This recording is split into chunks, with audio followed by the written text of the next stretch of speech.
कैसे हो कैसे बोला दानी है तो बोला तो भोला बड़दानी भोला बड़दानी भोला बड़दानी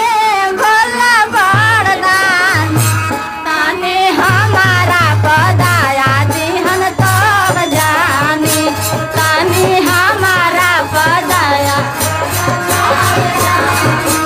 ताने हमारा पदाया दिहन तब जानी